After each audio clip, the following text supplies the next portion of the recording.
Para hadirin sekalian yang mulia, kangkui mukaddimah kaula sengaja munduda nukillah pembukaan atau pendahuluan dari setong kitab senyamana al-hayatur ruhiyah fil Islam seepa keluar ekarang tineng Dr. Muhammad Mustafa Hilmi.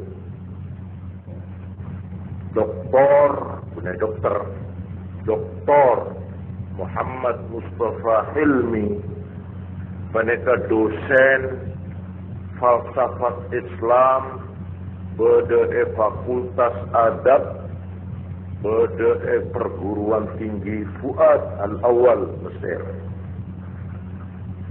Peneka buku kitab epa keluar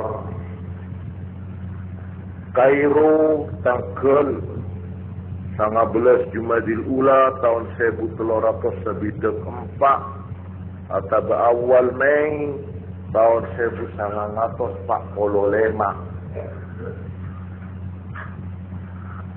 Mereka Dr. Muhammad Mustafa Hilmi dalam pembukaan kitab mereka. Nah, makin itu rahasia yang cuma bikaulah. Antara lain eterangaki sebenarnya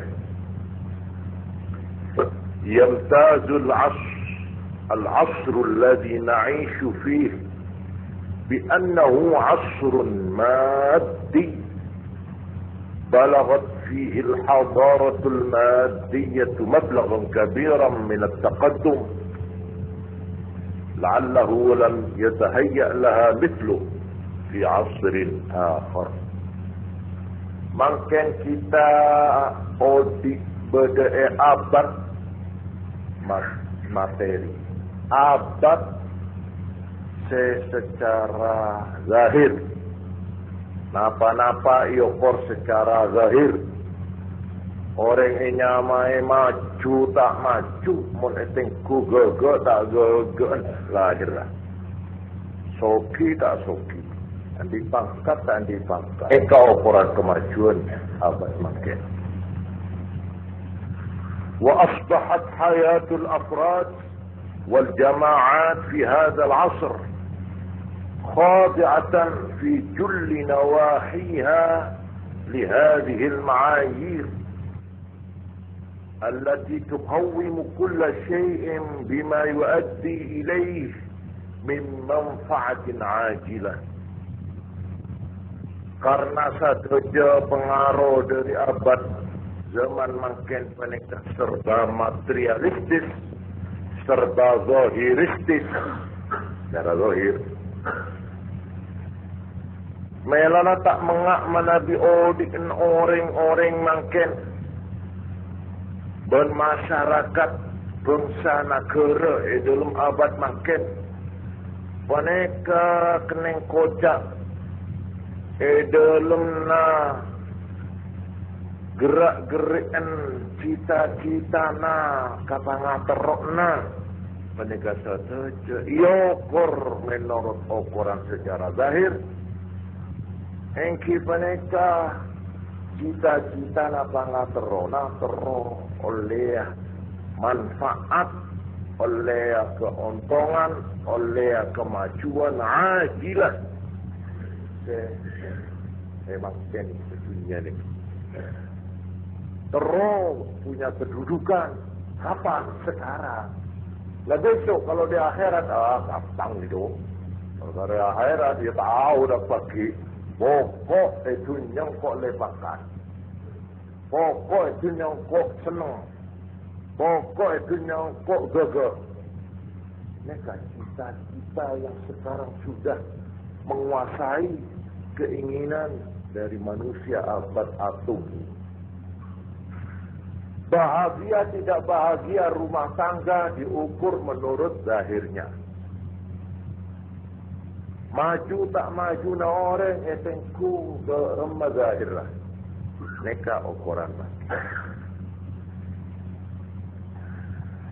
Di samping itu, neka guna, neka Dr.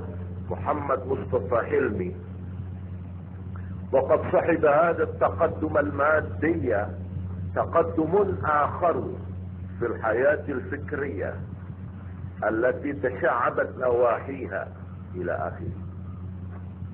Di samping kemajuan secara teknologi, secara material, secara kebendaan, makin juga pada kemajuan abad makin kemajuan dalam kehidupan alam pikiran. Pikiran orang makin di maju beracak-rancak. Dalam kemajuan pikiran makin kami manahij wa nazariyat ilmiah ila mazahib wa anzar falsafiyah. Makin terdapat iman macam-macam teori, macam-macam metode, macam-macam sistem ilmiah bersifat ilmu, sampai juga kemajuan makin mereka mengenai aliran-aliran dan pandangan-pandangan secara filosofis, secara falsafat. Ilmu falsafat, ilmu pikiran, ilmu akal makin mereka ampun tepat maju-majunya. Wa min dirasat wa buhuth ijtimaiyah, juga mengenai studi-studi, mengenai pembahasan ijtimaiyah, mengenai soal sosiologis kemasyarakatan, ila athar wa rawa'i' adabiyah, sampai mengenai soal menata kemajuan secara peradaban. Mereka ciri atau petanda kemajuan abad makin. Seampuna nerangaki kemajuan gelap secara zahir, secara materialistis, secara ilmiah, secara falsafat, secara pikiran gelap, juga itu diminta perhatian sareng Dr. Muhammad Mustafa Hilmi, dosen penegak. فإن هناك ناحية ليست أقل من هذا كله نفعا ولا أدنى روعة لم يعنى بها الباحثون العناية التي تستحقها ولم يحاولوا في درسها المحاولة العلمية التي تعين على كشف حقائقها ودقائقها والإبانة عما تنطوي عليه من معاني الحق والخير والجمال، وكلها مثل عليا لا بد منها للإنسان الراقي الذي يريد أن يحيا حياة سعيدة. Tetapi sayang, ada satu sudut, satu bagian yang tidak kalah pentingnya dari kemajuan-kemajuan gelap. Saya sebut di atas, kemajuan secara teknologi, kemajuan secara materialistis, kemajuan secara ilmiah, secara rasional, secara pikiran, boleh dia. Cuma sayang tak mendapat perhatian secara semestinya. Orang-orang sepinter-pinter orang masyarakat ni kan tak berusaha untuk mempelajari segi yang satu ini secara ilmiah, untuk mencoba menyingkap, membongkar, menggali bagaimana hakikat isinya yang bagus-bagus. Saya berarti yang berisi ajaran-ajaran bernilai-nilai kebenaran, keindahan dan kebaikan dan kemurnian. Dan semua ini, segi yang kurang mendapat perhatian ini justru merupakan ide-ide, merupakan norma-norma, merupakan cita-cita, merupakan pedoman-pedoman hidup yang buat manusia yang ingin maju tidak boleh melepaskan. Kalau orang ingin hidup bahagia di sini. Di sini ini kan saya kurang mendapat perhatian. Wa hadhihi an-nahiyah hiya al-hayatur ruhiyah. Saya kurang mendapat perhatian abad makin penekah mengenai riset, mengenai pelajaran, mengenai mempelajari animo, perhatian pemuda, perhatian intelektual, ahli sarjana-sarjana orang kita. Engki penekah kehidupan secara spiritualis, kehidupan rohani, hidup secara rohaniyah allati sawwaratha wa da'at ilaiha al-adyan, yang digambarkan, yang diundangkan, yang dianjurkan oleh semua agama. Dan ini kehidupan secara rohani yang bahagia. Kana yahyaha as-salafus salih min al-anbiya wal-zuhad wal-ubbad wal-sufiyah alladhina dhaharu fi mukhtalafil usur.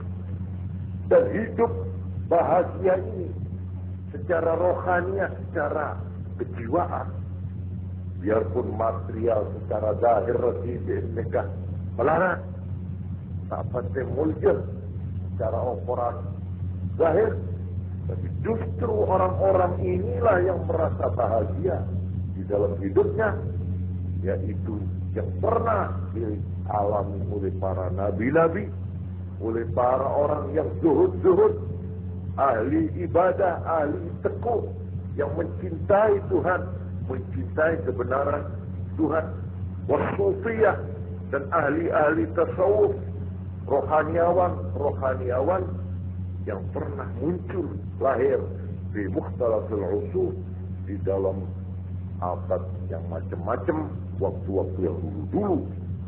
Wa kana li zuhurihim أبعد الآثار في التسامي بالنفس الإنسانية عن حضيض المادة والصعود بها إلى عالم الروح.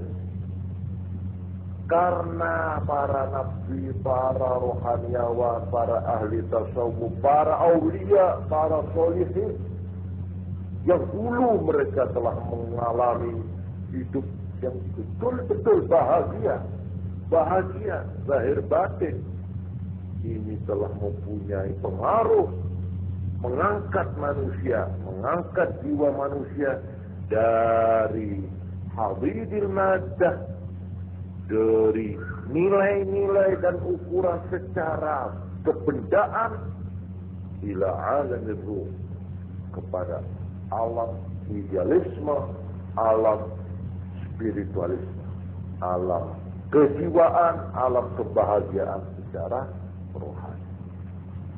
Mereka semakin dipang. Semakin mensampai tanya, apa keinginanmu?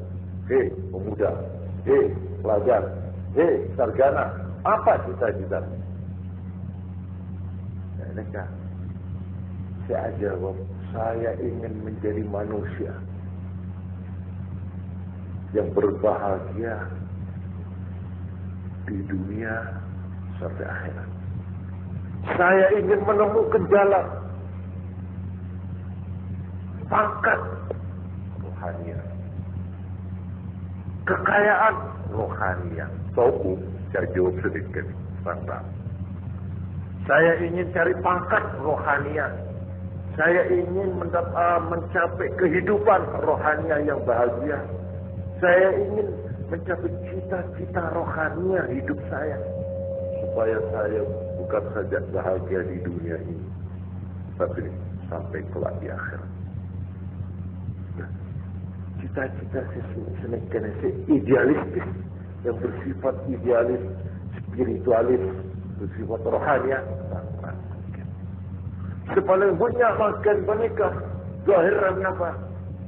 Saya ingin punya Ini kan secara zahir benar. Kekayaan material. Saya ingin punya pangkat secara dunia.